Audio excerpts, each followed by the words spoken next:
5,4 milliards. C'est le nombre d'humains connectés à Internet en ce moment même.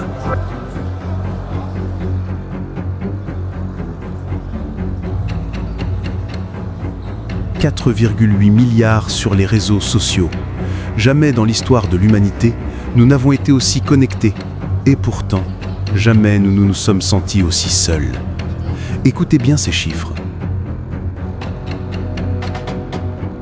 Selon le Digital Report 2024 de Data Reportal, vous passez en moyenne 2h23 par jour sur les réseaux sociaux.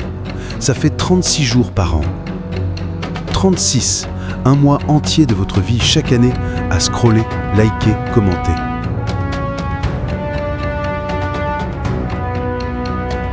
Mais attendez, laissez-moi vous raconter l'histoire de Molly. Molly Russell, 14 ans, britannique, une adolescente comme des millions d'autres. Elle aimait la danse, les chevaux, ses amis et Instagram.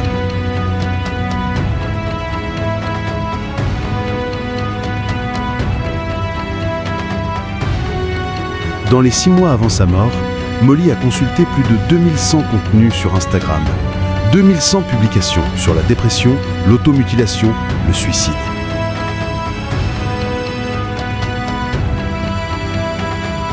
En novembre 2017, Molly s'est donné la mort.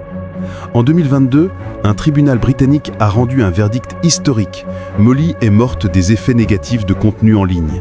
C'était la première fois qu'une justice attribuait directement un décès aux réseaux sociaux. Alors, posez-vous cette question. Et si cette révolution invisible nous tuait à petit feu ? Cette vidéo n'est ni une célébration ni une condamnation. C'est une exploration, un voyage au cœur d'une transformation qui a bouleversé 4,8 milliards de vies, dont la vôtre. Dans exactement 3 minutes, je vais vous révéler le secret que les plateformes ne veulent surtout pas que vous sachiez. Un secret qui explique pourquoi vous ne pouvez pas arrêter de scroller, même quand vous voulez arrêter. Mais avant, dites-moi en commentaire, combien de temps passez-vous vraiment sur les réseaux sociaux par jour ? 1 heure ? 3 heures ? Plus ? Soyez honnête. Et si cette intro vous a déjà accroché, un petit pouce bleu fait toujours plaisir. Mais pour comprendre ce que sont devenus les réseaux sociaux, il faut d'abord se rappeler ce qu'ils ont promis d'être.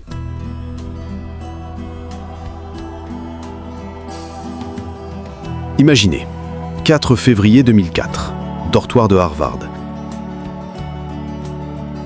Un étudiant de 19 ans lance un site web depuis sa chambre. Le concept ? Ridiculement simple, connecter les étudiants entre eux. Partager des photos, voir qui sort avec qui. Son nom, Mark Zuckerberg. Son site, thefacebook.com. En 24 heures, 1200 étudiants de Harvard s'inscrivent. Un mois après, 50% du campus est dessus. Aujourd'hui, 3 milliards d'utilisateurs actifs mensuels sur Facebook, selon Meta Q4 2023. 3 milliards. C'est 40% de la population mondiale. Retenez ce chiffre, 3 milliards. Plus que la population de l'Inde et de la Chine réunies. Et Facebook n'était que le début. 2006, Twitter, la voix du monde en 280 caractères. 2010, Instagram, la vie en images parfaites. 2011, Snapchat, l'éphémère qui devient éternel. 2016, TikTok, la dopamine en boucle infinie. Et vous savez quoi ? Au début, ça marchait. Vraiment. 17 décembre 2010, Sidi Bouzid, Tunisie. Un vendeur ambulant de 26 ans, Mohamed Bouazizi, s'immole par le feu pour protester contre l'humiliation policière.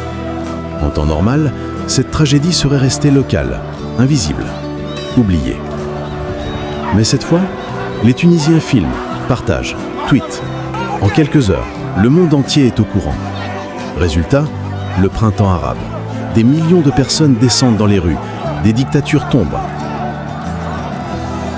Selon une étude de l'Université de Washington en 2011, plus de 3 millions de tweets liés aux révolutions arabes ont été envoyés durant les premières semaines. 3 millions. Pour la première fois dans l'histoire, des citoyens ordinaires pouvaient contourner la censure d'État et mobiliser des masses en temps réel. Mais il n'y a pas que la révolution, il y a aussi l'humain. Imaginez, vous avez 8 ans, votre meilleur ami déménage à l'autre bout du pays. Avant Internet, c'était un au revoir définitif. Quelques lettres, puis plus rien. Aujourd'hui, FaceTime, message instantané, vous continuez de grandir ensemble, malgré les kilomètres.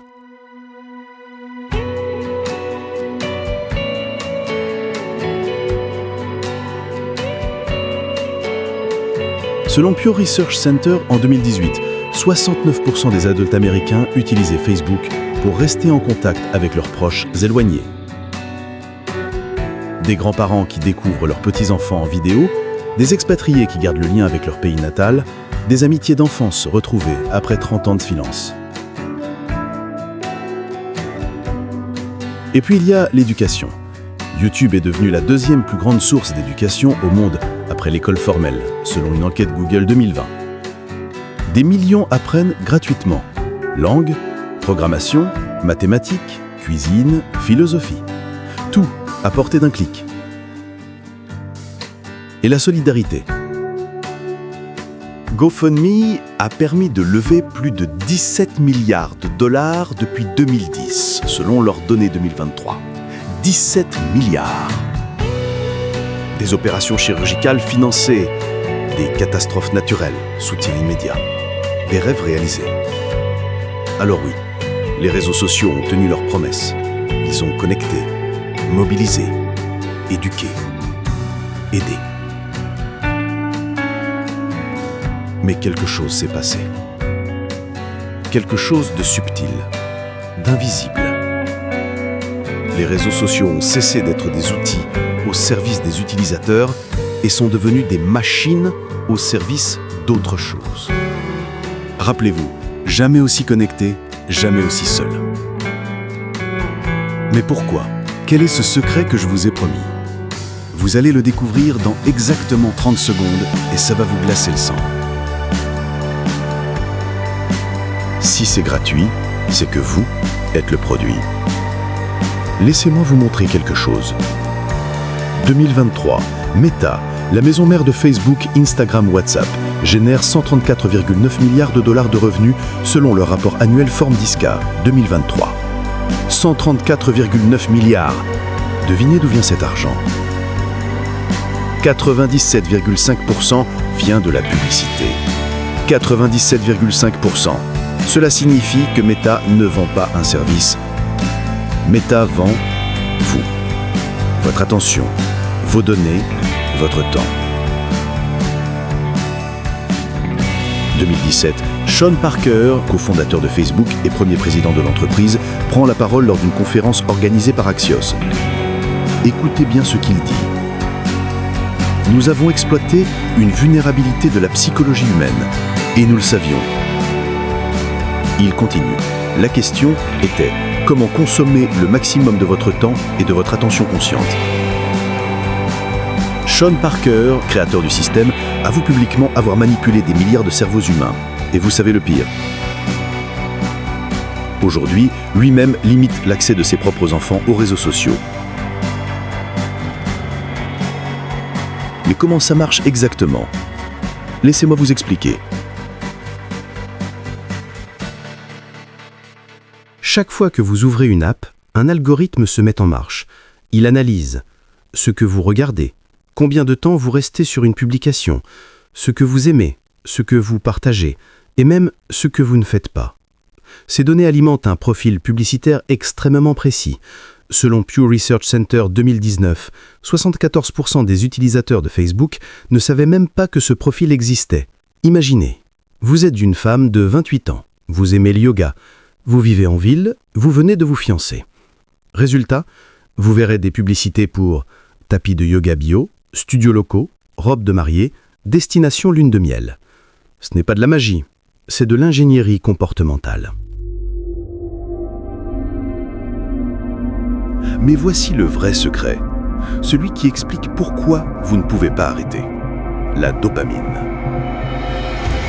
Chaque fois que vous recevez un like, un commentaire, un message, votre cerveau libère une petite dose de dopamine. C'est la même molécule que la nourriture, le sexe, les drogues. Selon plusieurs études de neurosciences publiées entre 2016 et 2018, dont certaines dans Nature, Psychological Science et d'autres revues majeures, les récompenses sociales sur les réseaux sociaux activent les mêmes circuits neuronaux que ceux liés aux addictions. Les mêmes circuits neurologiques. Les plateformes utilisent ces mécaniques de récompense connues pour maximiser le temps passé. Un modèle reconnu comme problématique par de nombreux chercheurs et experts en neurosciences.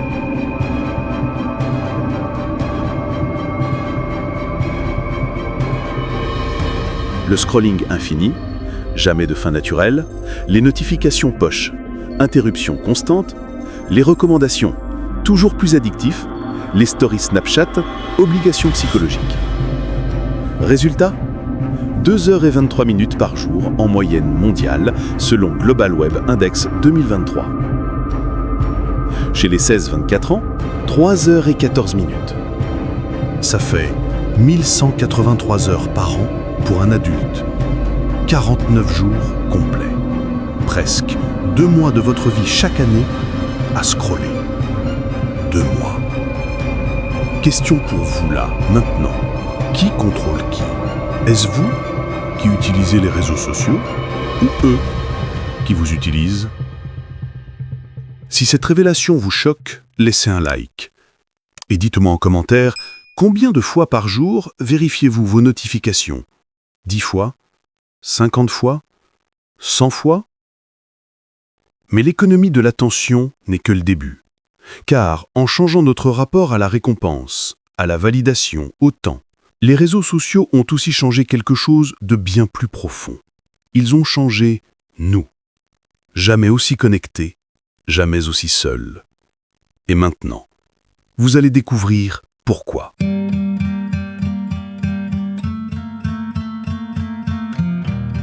Revenons à Molly. Molly Russell, 14 ans. Une adolescente brillante, aimée, pleine de vie. Personne ne savait ce qu'elle voyait sur son téléphone, dans les 6 mois avant sa mort. Plus de 2100 contenus sur la dépression, l'automutilation, le suicide. Des images romantisant la souffrance, des posts glorifiant le désespoir, des algorithmes qui recommandaient plus de contenus similaires.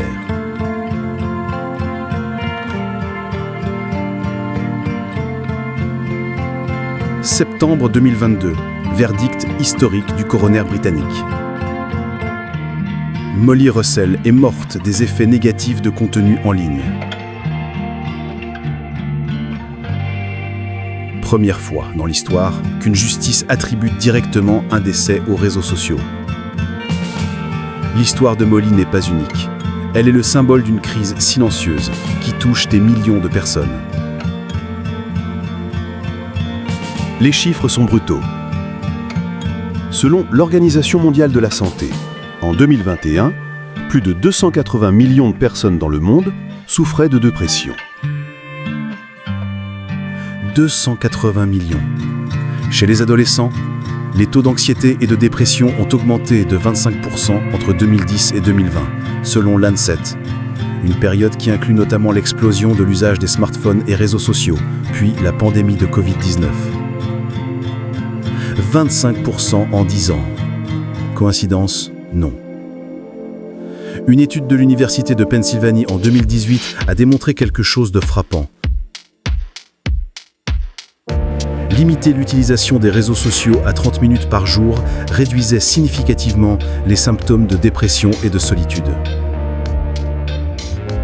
Une méta-analyse en 2021 dans Cyberpsychology, Behavior and Social Networking, portant sur 55 études et plus de 80 000 participants, a conclu Corrélation modérée mais constante entre utilisation intensive des réseaux sociaux et problèmes de santé mentale. Mais pourquoi ? Qu'est-ce que exactement nous détruit de l'intérieur ? 1. La comparaison sociale. Sur les réseaux sociaux, nous ne voyons que le meilleur de la vie des autres. Les vacances, les succès, les moments parfaits. Résultat, nous comparons notre quotidien, ordinaire, à la vitrine idéalisée des autres.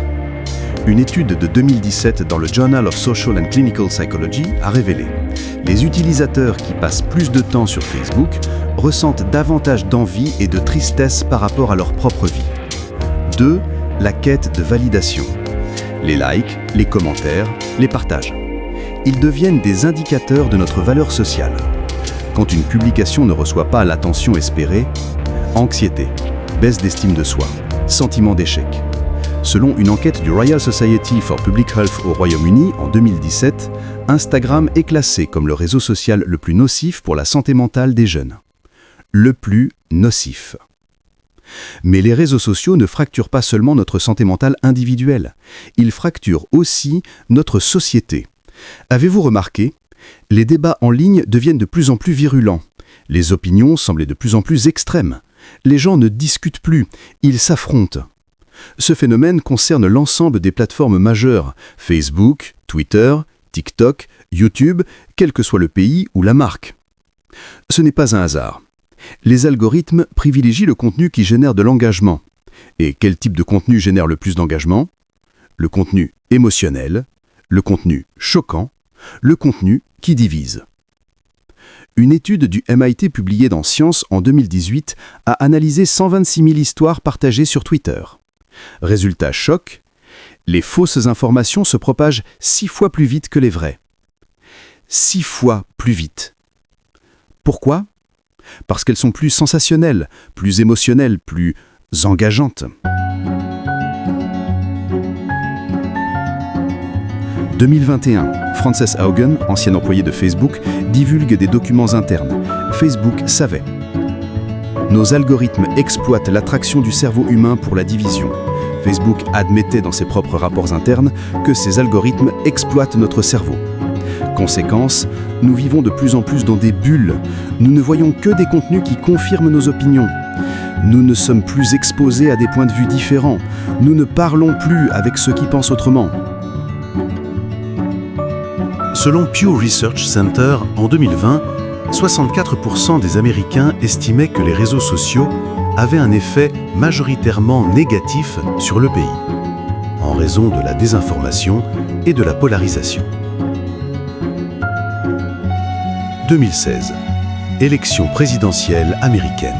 Selon une analyse de BuzzFeed News, les 20 fausses nouvelles les plus populaires ont généré plus d'engagement que les 20 vraies nouvelles des médias traditionnels. En 2020, pandémie de Covid-19. L'OMS parle d'une infodémie, une surabondance d'informations vraies et fausses rendant difficile l'accès à des sources fiables. Résultat, confusion massive, refus de vaccins, théorie du complot, violence, mort évitable.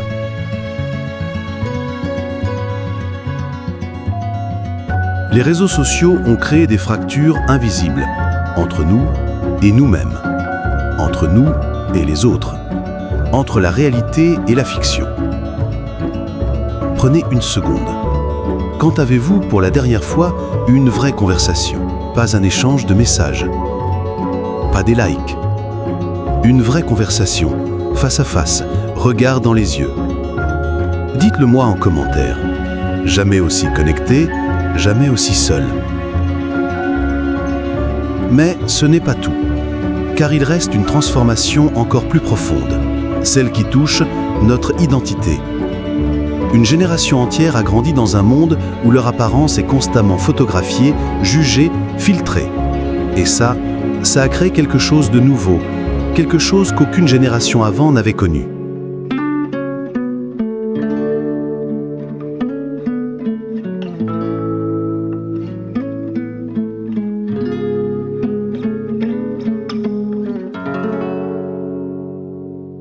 Imaginez grandir dans un monde où Chaque moment de votre vie peut être photographié.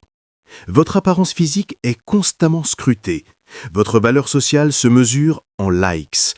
Votre identité est publique dès l'adolescence. Bienvenue dans la vie de la génération Z. Nés entre 1997 et 2012, ils n'ont jamais connu un monde sans réseaux sociaux. Pour eux, Instagram, Snapchat, TikTok ne sont pas des outils, ce sont des extensions de leur identité. Selon Common Sense Media 2021, 38% des adolescents américains utilisent les réseaux sociaux presque constamment. 38%, presque constamment. Pour beaucoup, la frontière entre vie réelle et vie en ligne n'existe plus. et au cœur de cette vie en ligne, il y a l'image. Sur Instagram, 95 millions de photos publiées chaque jour selon les données 2023. Sur TikTok, plus d'1 milliard de vidéos visionnées chaque jour. Le culte de l'apparence a toujours existé, mais les réseaux sociaux l'ont amplifié, démocratisé, monétisé. Prenons les influenceurs. En 2024, le marché mondial du marketing d'influence était estimé à 21,1 milliards de dollars. 21,1 milliards. Des millions de personnes gagnent leur vie en partageant leur quotidien, leur routine beauté, leurs repas, leurs émotions. Mais ce que nous voyons n'est pas la réalité. C'est une mise en scène, une vitrine soigneusement construite. Une étude de l'Université de New York en 2019, 90% des influenceurs admettent retoucher leurs photos avant de les publier. 90%. Filtre, éclairage, angle, retouche Photoshop. Tout est calculé pour créer une image de perfection. Et cela a des conséquences réelles. Dysmorphie corporelle. C'est le terme médical pour une obsession excessive envers un défaut physique perçu.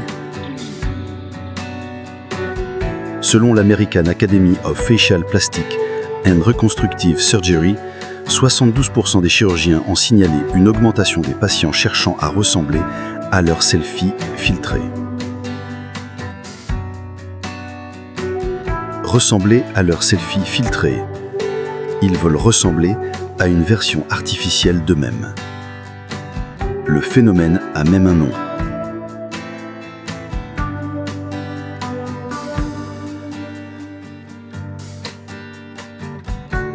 Une enquête du Royal Society for Public Health 2017, 7 jeunes sur 10 affirment qu'Instagram leur fait se sentir plus anxieux à propos de leur apparence. Mais ce n'est pas qu'une question d'apparence physique. C'est une question de performance sociale. Sur les réseaux sociaux, tout devient spectacle. Vos vacances, vos repas, vos relations amoureuses, vos succès professionnels, même vos émotions. Combien de fois avez-vous vu quelqu'un pleurer dans une vidéo TikTok, partager son histoire vraie pour générer de l'empathie et des vues ?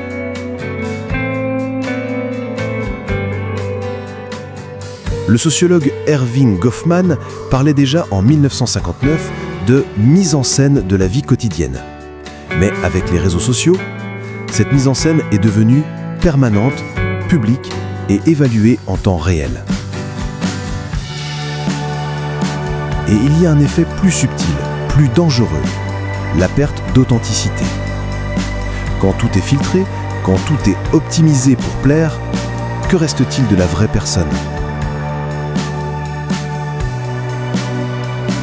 Une étude de 2020 dans Personality and Individual Differences, les utilisateurs intensifs des réseaux sociaux développent un faux soi. Une version idéalisée d'eux-mêmes créée pour obtenir de l'approbation sociale. Le problème ? Ce faux soi devient parfois plus réel que le vrai soi. Imaginez, vous avez 16 ans. Vous vous regardez dans le miroir. D'un côté, votre reflet réel, imparfait, humain. De l'autre, votre profil Instagram.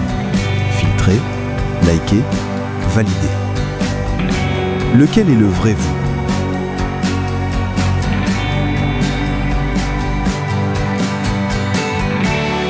Les réseaux sociaux ont façonné une génération. Une génération plus connectée, mais aussi plus anxieuse. Plus visible, mais aussi plus vulnérable. Plus performante, mais aussi plus épuisée. Mais il serait trop simple de tout blâmer sur les réseaux sociaux. Car au fond, ils ne sont qu'un miroir. Un miroir de nos désirs, de nos peurs, de nos besoins.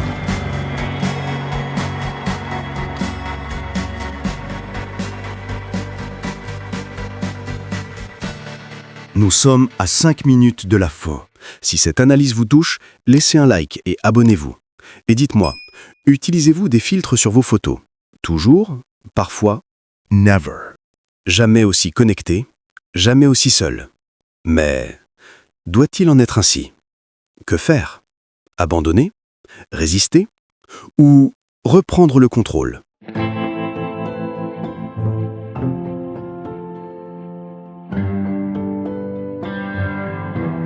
Jamais aussi connecté, jamais aussi seul.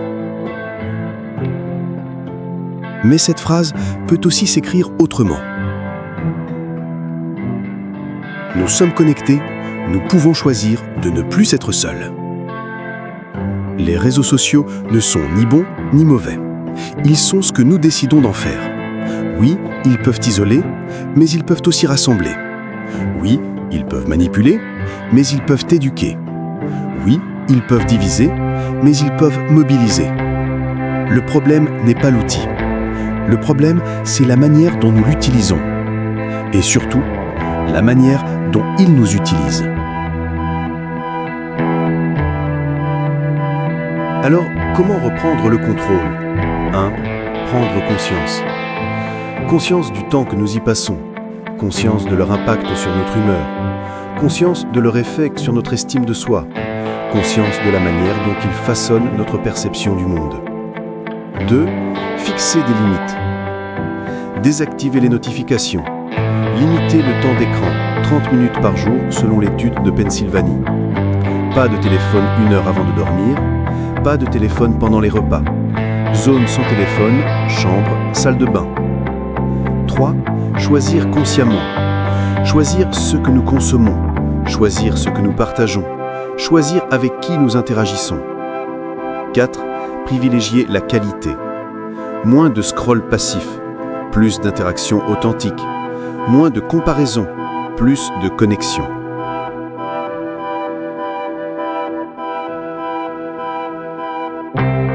Les réseaux sociaux sont là pour rester, mais nous avons encore le choix.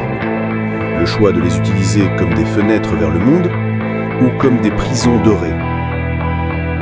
Le choix de nous laisser façonner par eux ou de les façonner à notre image. Alors la prochaine fois que vous ouvrirez une application, posez-vous cette question simple. Est-ce moi qui ai décidé d'être ici? Ou est-ce l'algorithme qui a décidé pour moi? La réponse à cette question pourrait bien changer votre vie. Si cette vidéo vous a fait réfléchir, si elle a résonné en vous, n'hésitez pas à la partager avec vos proches. Et vous, quel est votre rapport aux réseaux sociaux? Avez-vous déjà essayé de limiter votre temps d'écran? Qu'est-ce qui vous empêche de décrocher? Dites-le moi en commentaire, j'ai hâte de vous lire. Si vous voulez plus de contenu comme celui-ci, des explorations profondes sur les phénomènes qui façonnent notre société, abonnez-vous et activez la cloche. Dans ma prochaine vidéo, je vous révèle comment l'intelligence artificielle est en train de transformer la manière dont nous pensons et pourquoi ça pourrait être encore plus profond que les réseaux sociaux. Vous ne verrez plus ChatGPT de la même manière. Merci d'avoir regardé jusqu'au bout. Prenez soin de vous et surtout, n'oubliez pas de lever les yeux de votre écran de temps en temps. À très bientôt.